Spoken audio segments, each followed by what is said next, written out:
health promotion and evaluation specialist split between campus wellness and athletics and recreation. And Lindsay, I'll let you introduce yourself. Sure, yeah, my name is Lindsay Rayfuse. I'm a counselor with Campus Wellness.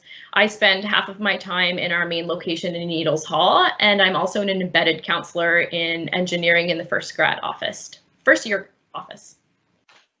Awesome. So today I'm gonna give you a bit of a window into the Resiliency Working Group that I'm chairing. And then Lindsay's gonna talk about how to build personal resilience and rise strong during times of uncertainty and how to encourage this in your students as well. And then as Elena mentioned, we're gonna talk about some resources and then engage in a question and answer period. So to start off, I'm going to tell you about the Resiliency Working Group, which represents 15 different stakeholders across campus working towards Recommendation 21 from the President's Advisory Committee on Student Mental Health. Recommendation 21 has two components. First is to ensure that a common definition of resiliency is used across all program delivery platforms and training providers. And second, to develop a campus-wide training program in resiliency. So first, I'm going to talk about the definition that the working group decided on, and then I'll tell you a little bit more about what we're doing in regards to the training program. So there are many different definitions of resilience out there. My literature review returned 16, and I know that we didn't capture them all. I wasn't even searching for resilience definitions. I was doing a different search, and that's how many came up. So I know there's a lot, and the group had extended discussions about which definition would specifically fit the University of Waterloo context. And they also shared the definition with members of their department for feedback. The definition we decided on was a process of using internal and external resources to manage challenging circumstances. This definition was created by the committee using aspects from a variety of different definitions in the literature.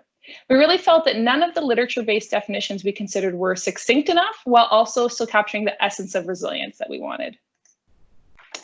We wanted to emphasize resilience as a process rather than a skill or ability. The group felt that everyone's way of dealing with adverse events is a process and that will look different. It's not a skill that you either have or you don't. So we really want to emphasize that for students. Next, we focused on the idea of managing challenging circumstances. The term managing felt empowering to us, linking to that idea that you may not have control over your circumstances, but you do have control over how you respond. And then finally, and then challenging circumstances. Challenging circumstances can be, we wanted to leave it really open that can be anything from having a flat tire to a loss of a family member. Like you're going to face different adverse events in your life. And so challenging circumstances can encompass any of that. And then we wanted to include this idea of internal and external resources in the definition. We did this because we wanted students to know they don't have to be resilient in isolation. Resilience often involves reaching out for help and social support. And we also wanted to be clear that the system that someone exists in must be resilient itself, meaning that the University of Waterloo needs to have supportive and resilient faculty and staff and good resources available in order to have resilient students. So they don't need to be resilient in isolation within a system that doesn't support them. So to start off, we'd like to do a Mentimeter poll. So this Mentimeter is an online engagement tool that collects anonymous answers. So I'm going to ask for you to open an internet browser or pull out your phone and go to mentee.com and enter the code 248987 and answer the question, what attributes do you rely on when facing a challenging circumstance? These could be internal within yourself or external within your community. So we'll just wait as those responses come in.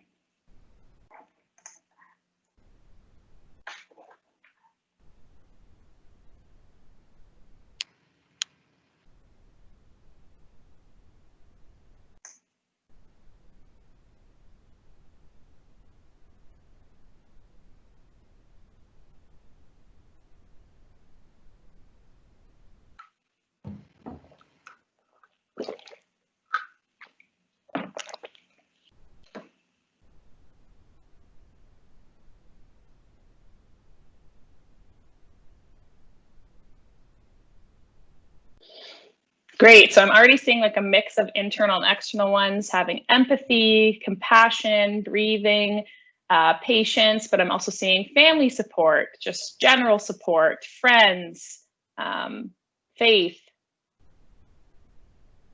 being solution focused. That's really great.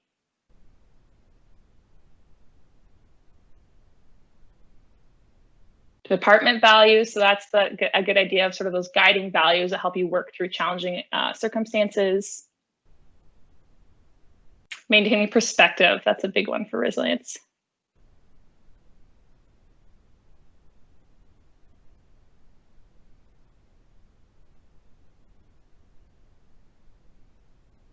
Okay, I think I'm seeing the responses slow down. So thank you all so much. It's great to see. I really am seeing a mix of internal and external resources. And I want to talk a little bit more about what came out of the literature around that. But I think this is really important to keep in mind when thinking about student resilience. Again, that idea that it's not purely internal and you can rely on people. So internal resources or protective factors are skills or strengths that can help you be resilient. And these can be things like humor, mindfulness, self-compassion, hope, and many of the ones that you listed on the previous slide. And external resources or protective factors are resources in your environment that you can rely on to support you when you need it, like a caring, supportive network, contributions to your community, mentorship, etc. These protective factors specifically came out of stuff targeted to students, which I think it's pretty general. The one that is a little different to me is the adult mentorship. So really that idea for students of having an adult mentor that they can connect to and get support from. So an example of sort of how you'd see these factors play out, if we think back to that picture where I had the definition of the two people climbing the mountain, that's a great example of resiliency. Someone climbing a mountain is demonstrating optimism, hope, learned helpfulness, self-efficacy. But as the picture demonstrates, they also likely had their peers to provide support and camaraderie as they climbed. They may feel a sense of belonging to the hiking community and identify as a hiker. They may have even visited a blog or a store to speak with experienced hikers before attempting this journey. This is one example of how internal and external resources are drawn upon for challenging events. And I'm sure each of you can think of a recent example where you demonstrated resiliency and you used both your internal and your external resources to cope with that. So thinking now about that second part of the recommendation, which is develop a campus-wide training program. Rather than focus on a training program exclusively, the committee expanded to this idea of more of a strategy. I conducted a literature review of interventions that build resilience of post-secondary students as this work all began, and there were only 2 interventions that had a statistically significant impact on student resilience. Both were multi-week programs, either with a focus on mindfulness or cognitive behavioral therapy and psychoeducation. And counseling services already offers these types of programs, which is great. We already have them, but they do also have their challenges. And so, Lindsay, I was hoping you could speak a little bit about that. Yeah, for sure. I think one of the challenges we face is definitely around the time commitment. So often to participate in a multi-week group, students would be needing to commit to, an hour and a half, 2 hours once a week for, let's say, 8 weeks, sometimes longer, sometimes shorter. And then also there's usually homework assignments associated with the groups on top of that. And so it can be a big time commitment for students who are already maybe feeling stretched with their academic commitments. And then the other piece is that it is also quite resource intensive on the service providers as well. So it does require a lot of time and preparation, and we know that there is a large demand on our service as well. So that piece is something that we're always juggling too. Thank you, Lindsay. Yeah, no problem. Yeah, so unfortunately, this leaves the committee without a clear evidence-based direction for future and improved resilience interventions that can create systemic impact beyond what we're already doing.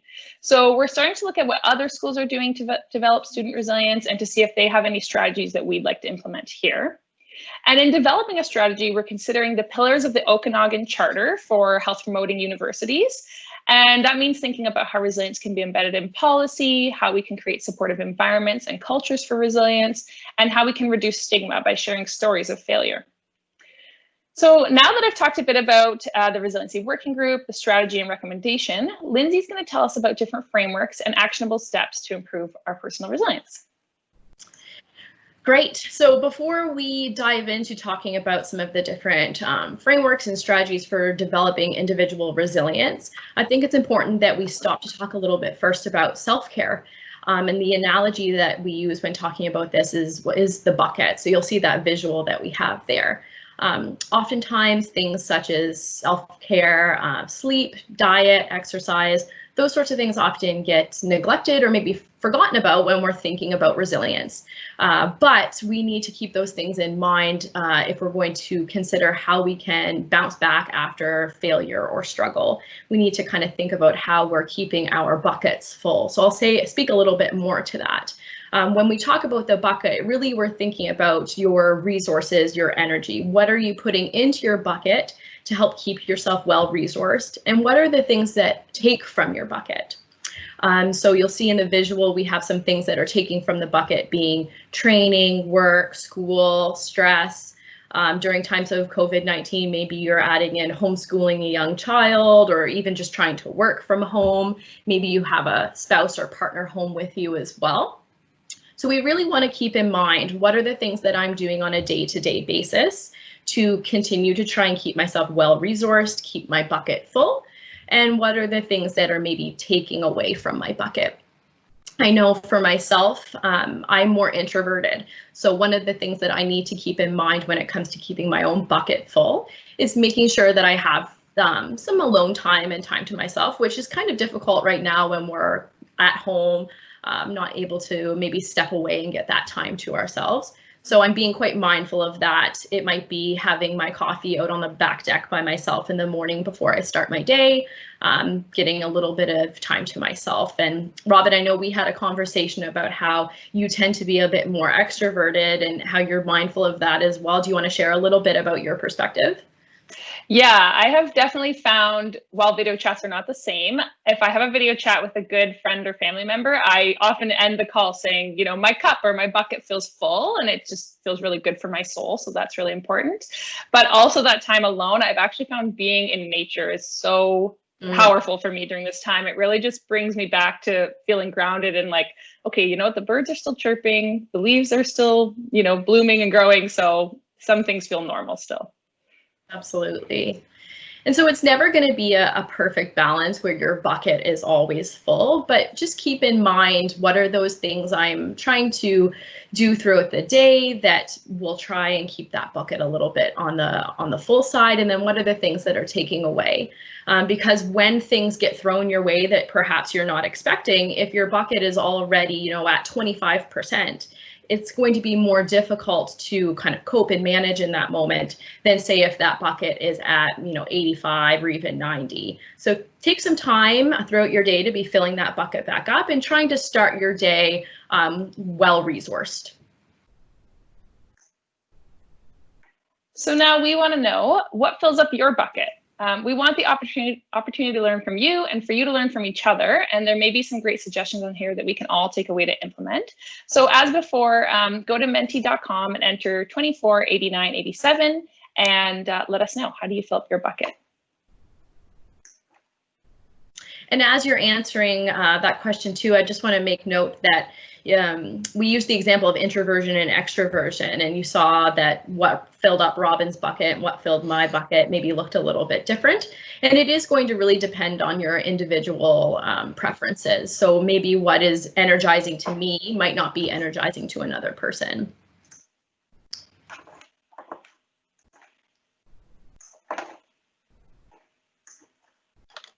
So I'm seeing time with family and friends for sure. Gardening, sleep, music, screen-free time. Yeah, we're spending so much more time on our screens now, aren't we? Podcasts, reading.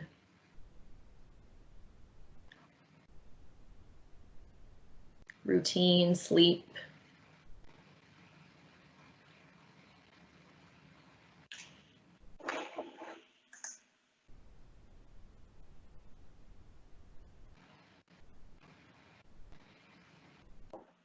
Okay, I think the answers are slowing down. So thank you all so much for sharing this.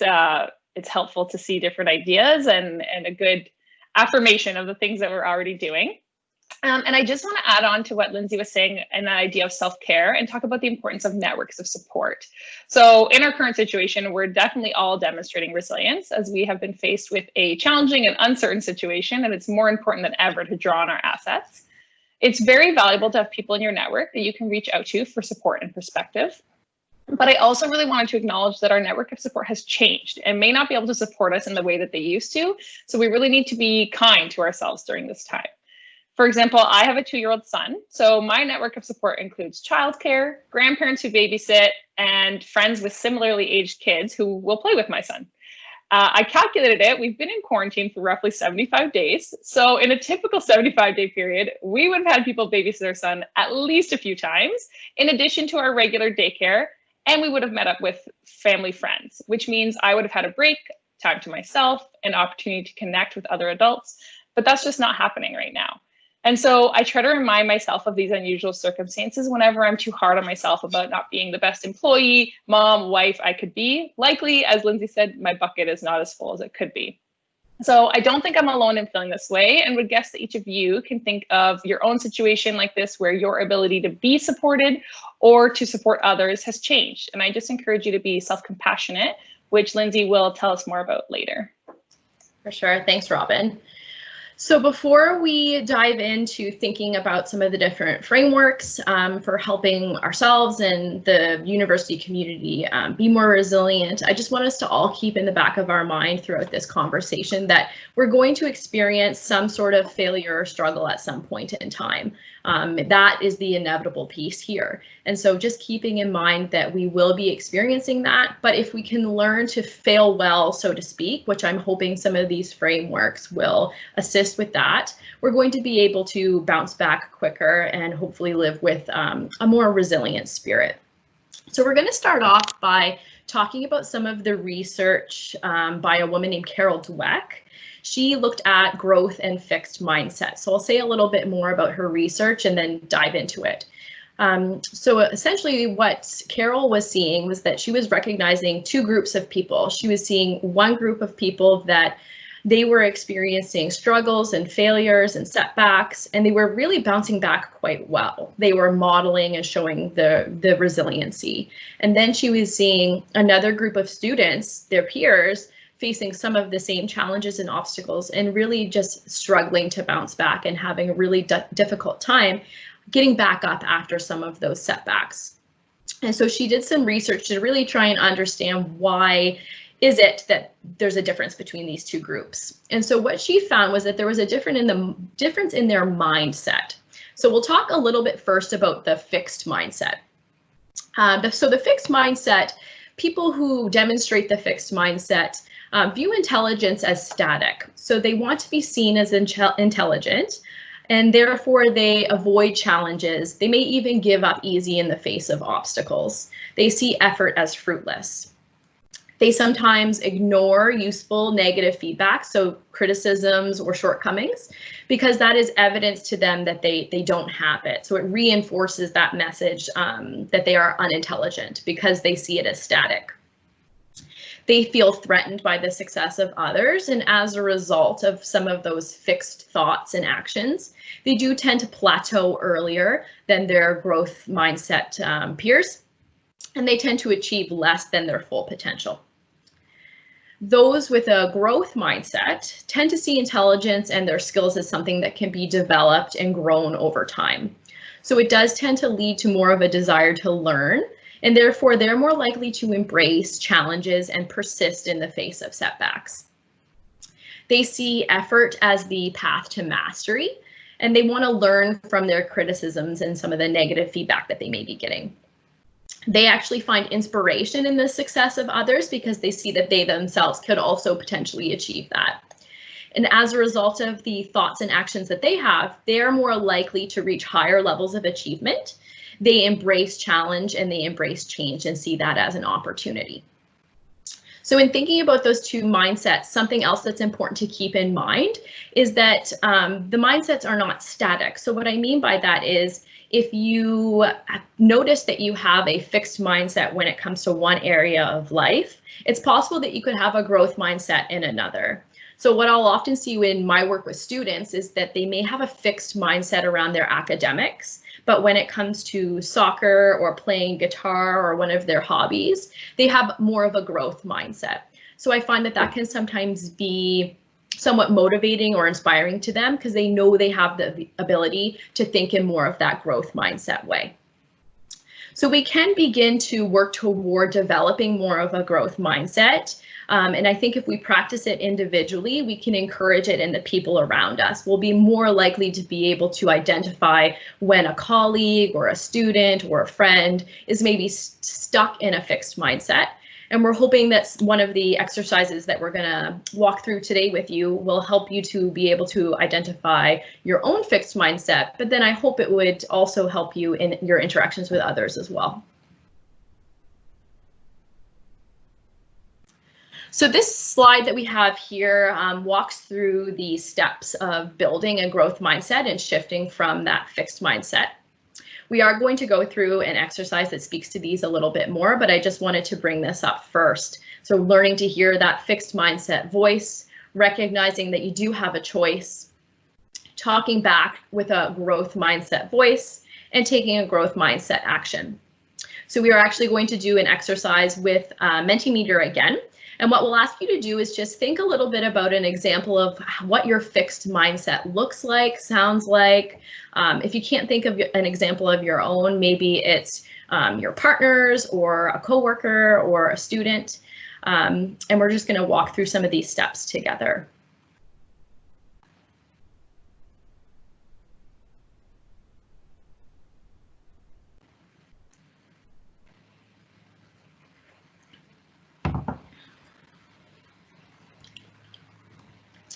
So with this first question here, we're just asking you, what does your fixed mindset sound like? I can give a couple of examples just to get your mind going. So a fixed mindset might sound like, I'm just not musical. I've never been a fast runner, or I'm just terrible at math. So if you could write in what your fixed mindset sounds like, or maybe what you imagine it to sound like in a colleague or a peer, that would be great.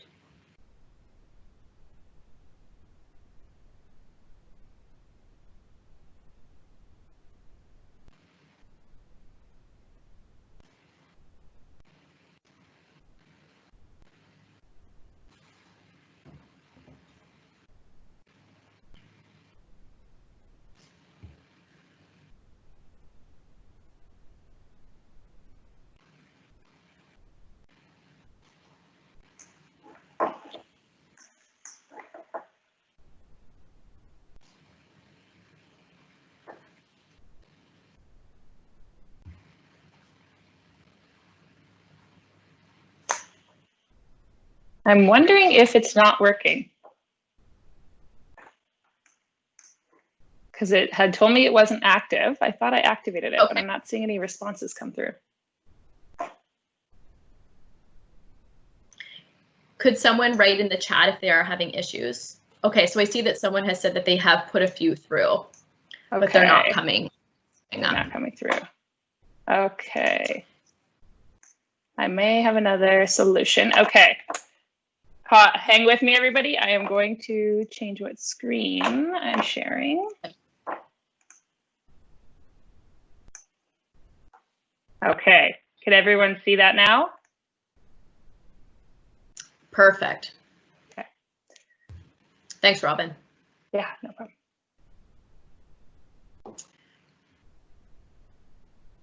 I'm not smart enough to learn how to do blank. I just can't do that.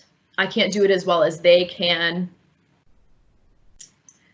I'm too old to have my dream come true. I can't, I'm too tired. I'm not really good with technology, it's too complex. That may have been a common one for folks as we transitioned to working from home. Can't get as much done as my colleagues. It's too late to learn that now. That's for the younger folks.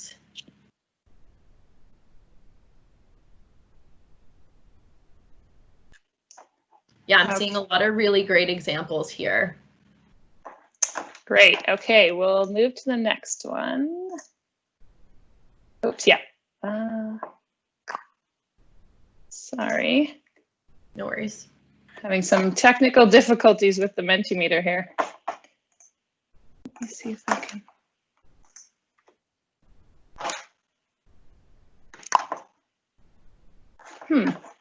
can't seem I'll to get it to pose the switch. question so that folks can start thinking about their answers. So the next question is, what could your growth mindset look like or sound like? So if you kind of think about what you put forward as your fixed mindset voice, what would a more growth mindset oriented statement sound like? Some examples. Everyone starts somewhere. It doesn't matter if I'm fast as long as I try. If I use the resources available to me, maybe I can improve my math scores. So seeing some pop up already. It's never too late. Baby steps. I can do anything I set my mind to. One day at a time. I'll never know if I don't try. One step at a time. The worst they can say is no. I like that one. Yeah. I'll be able to get the hang of it with a bit of help. So I think that speaks again to the external resources piece.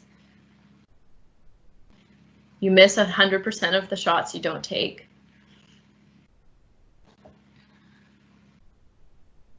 Just takes practice.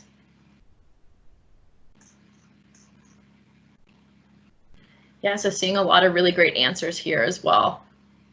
I don't have to be an expert, I just have to have fun. I like that one.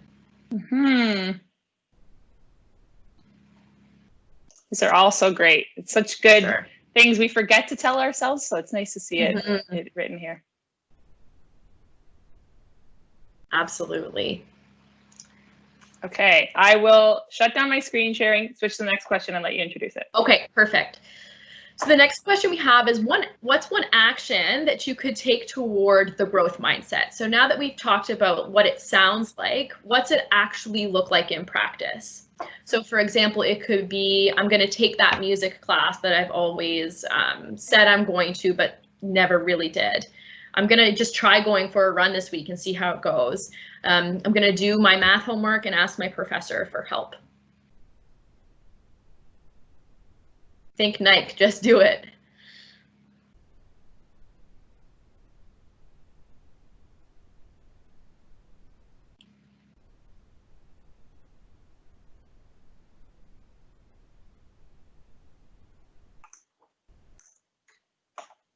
We're going to start writing 10 minutes every day.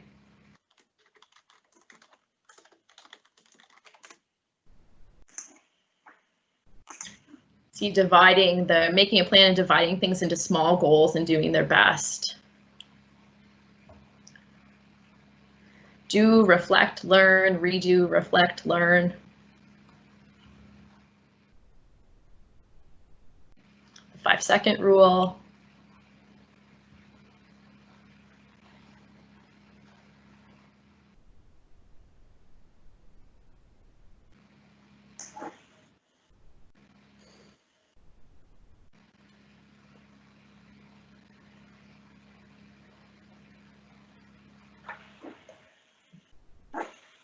Do something every day that moves my body.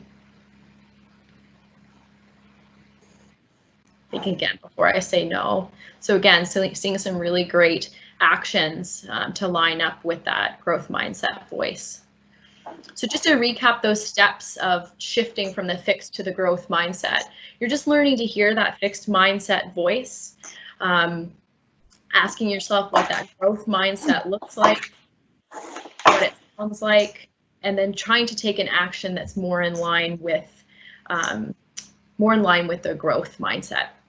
So in our interactions with students, our colleagues, other members of the university community, we can keep an eye out and an ear out for those fixed mindset messages and actions, and we can push those around us and challenge those around us to have more of that growth mindset action.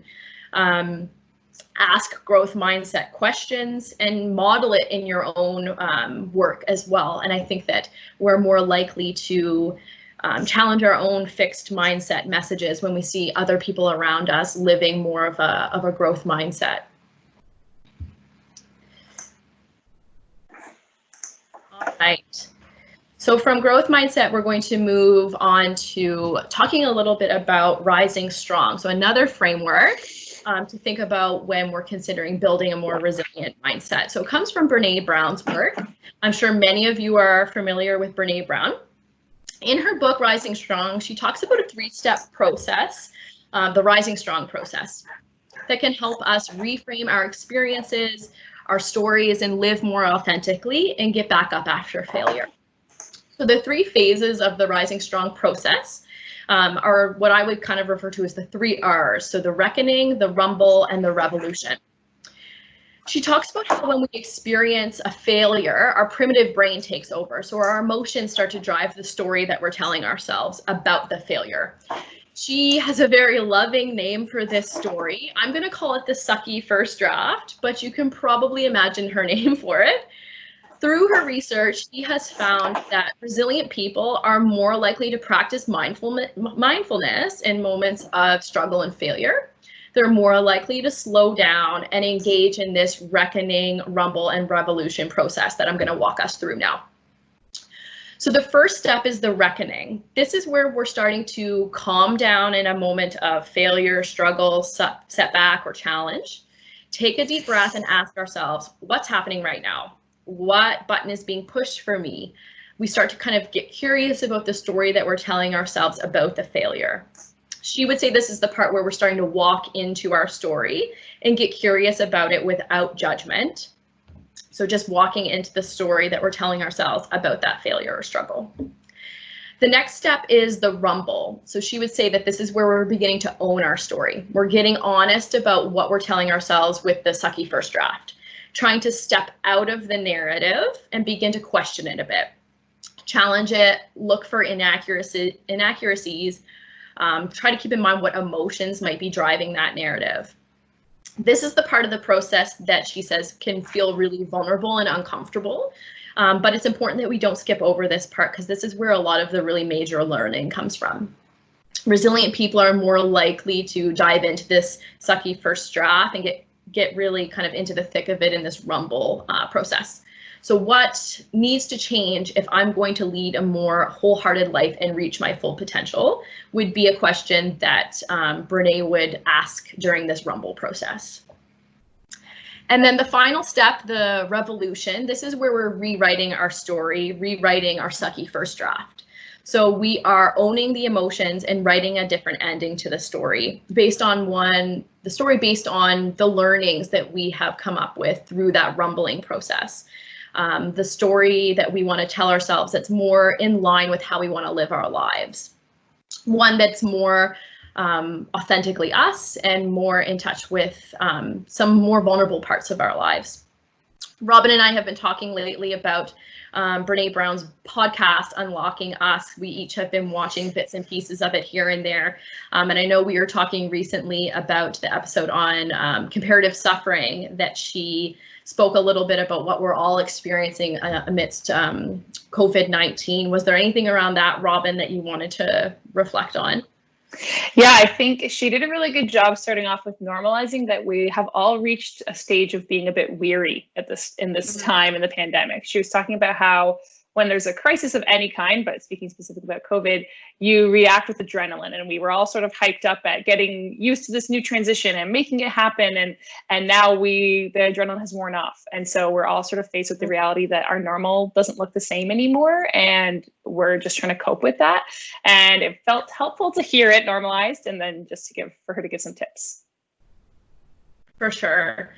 And I know the episode that we were talking about with regards to comparative suffering, what I really liked about that was just that we are all in this circumstance right now. And I know that, you might be, in a difficult time and really kind of down on yourself about some of the things that are happening. And then it could be very quickly that you hear that voice in your head saying, that you should be grateful, your family is healthy, it's not as bad as so-and-so down the street. And we can then start to beat ourselves up for feeling badly. And so I feel that the episode on comparative suffering really normalized that experience as well.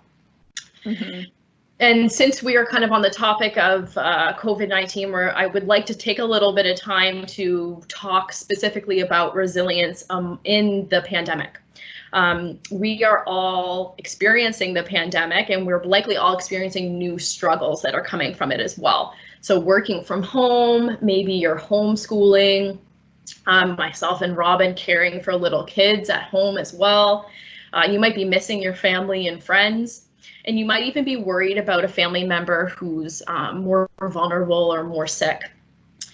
Practicing the Rising Strong process, I think, can be really helpful during this time as well, and being able to model the process in our own lives. But I think that a piece that's really important right now, especially amongst the pandemic, is self-compassion, which Robbyn mentioned earlier. And so I want to shift gears a little bit and spend some time talking about self-compassion, because again, I think that it's really beneficial to us all right now when we're likely taking on a lot of different roles. I could talk for hours about the research behind self-compassion, but I think what's important for us to know for today is that it is associated with lower rates of anxiety and depression and higher levels of resiliency and overall mental wellness. If you're interested in the research, you could go to selfcompassion.org, and there are lots of research articles listed there as well. Okay, we're going to attempt another Mentimeter within the PowerPoint, and if it doesn't work, I will be self-compassionate and I will switch over to the website. Okay, so we'll wait a few minutes to see some responses. So what comes to mind when you think of self-compassion?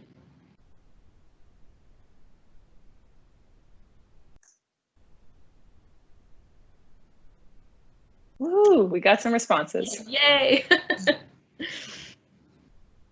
Forgiveness, definitely.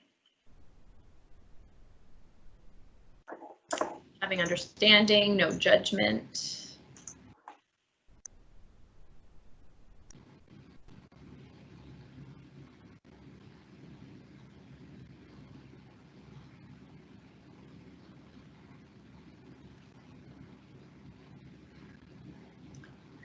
Comforting perspective. Stillness, I think I saw that there. Reflection. Grace. Mm-hmm. We are all also people. Yeah. Mm-hmm. So a lot of really great things coming up here. So basically the simple definition of self-compassion is treating yourself in the way that you would treat a good friend. Through the research, there's a more in-depth definition, and I'm going to walk us through the three main components that go into the definition. And then from there, we are going to go into more of an experiential exercise to get you to be able to kind of try on some of these ideas. So the first component of self-compassion is mindfulness, the opposite of over-identification. So mindfulness is important because in order for us to treat ourselves with kindness, we need to actually be aware that we're in a moment of suffering or struggle, being mindfully aware of the feelings and the thoughts that we're having in a moment without any sort of judgment, so without labeling them. The next component is common humanity. On the slide, you'll see connectedness. The two are used relatively interchangeably. The opposite of isolation. So it's capturing the idea that as humans, we're all imperfect and we all experience suffer and struggle. And this is actually what bonds us together as humans. When we're not practicing self-compassion, we're probably more likely to feel isolated in our moments of suffering and struggle. So with self-compassion, we're seeing those vulnerabilities, those failures, those setbacks as something that links us to the greater humankind. And the last component of self-compassion is self-kindness. So that's more self-explanatory, just treating yourself with kindness, similar to what you would show a loved one in your life. The opposite of that being self-judgment. So trying to step out of that and into a mindset of self-kindness. Website, Krista Neff and Christopher Germer, those are the two major researchers in the area of self-compassion. On their website, they recently posted a blog that speaks specifically to practicing self-compassion during the pandemic. And so what I thought we would do today as our last exercise is that I would walk you through this practice. So what I am going to encourage you to do now is just to take a moment to center yourself. So just begin by taking a few long, slow, deep breaths, feeling that breath coming in through the nose and feeling your chest rise on the in-breath and fall on the out-breath. You're really just trying to settle into your body. You might want to gently close your eyes if you feel comfortable, or just find a neutral spot in the room to place your gaze where you won't be distracted. So just take a couple more long, slow, cleansing breaths.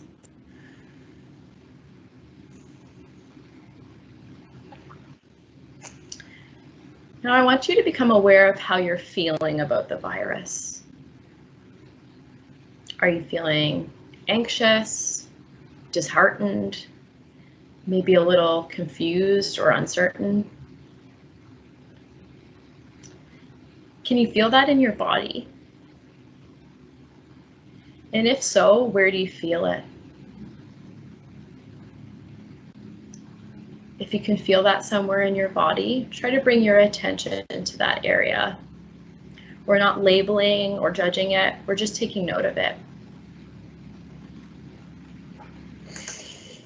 Is your mind preoccupied with the virus? If so, what are those thoughts? Try validating them for yourself. This is hard. Yeah, this is really difficult right now and really stressful.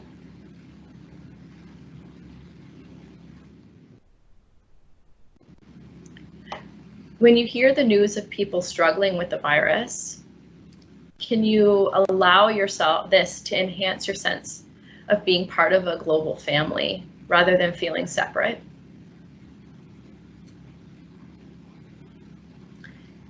Can you reflect on your own distress and remind yourself, others feel as I do too, I'm not alone. Sickness is a part of living, and this is how it feels to be a human right now.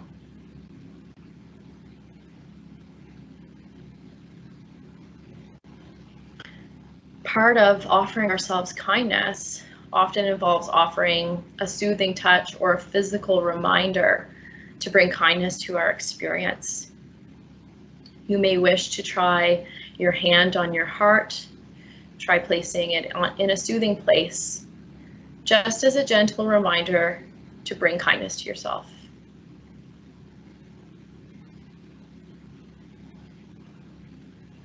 What words do you need to hear to feel comfort or to reassure yourself about the virus right now? Can you talk to yourself in a warm and compassionate voice?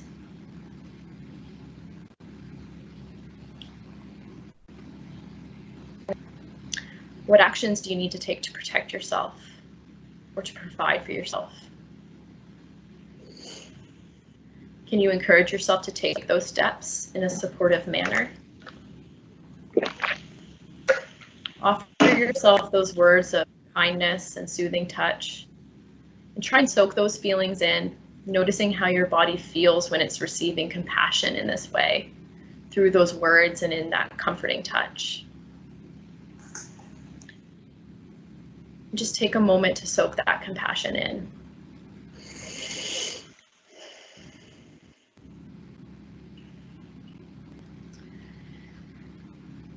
And as the exercise comes to a close, just taking a couple more long, slow, deep breaths.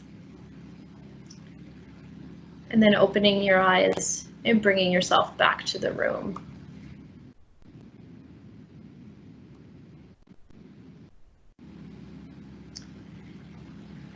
So this is an example of a self-compassion exercise. It's called the self-compassion break, which was tailored to focus on COVID-19 and maybe some of our feelings around the pandemic. But it's definitely something that can be applied to other areas of your life, particularly right now it might mean you had a really tough day homeschooling, or you're feeling really tired after a day of Zoom meetings and you're just feeling maybe disheartened by how long all of this has been going on, and just really wishing life could go back to normal. So really it's something that I think you can apply to different areas of your life. And the same with the Rising Strong process and with shifting from a fixed to a growth mindset. If we practice this for ourselves, it's going to be easier to help our students, colleagues, staff, faculty to adopt some of these sorts of ideas and practices for themselves as well. I think we can lead by example and model a more resilient spirit in our interactions with community members of UW and hopefully inspire others to be doing the same.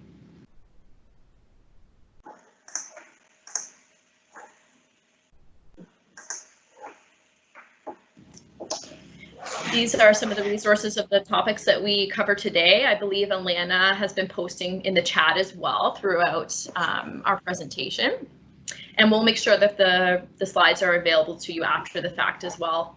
I encourage you to check them out. And if you were to have any questions about them as well, feel free to email one of us.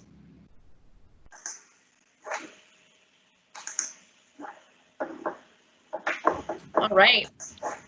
So thank you all for your attention today and your participation. I know I can speak for myself. We really appreciate it, and I'm sure Robbyn does as well. Thank you. We are ready to take any questions that you might have, and I believe Alana's going to moderate that with the chat function.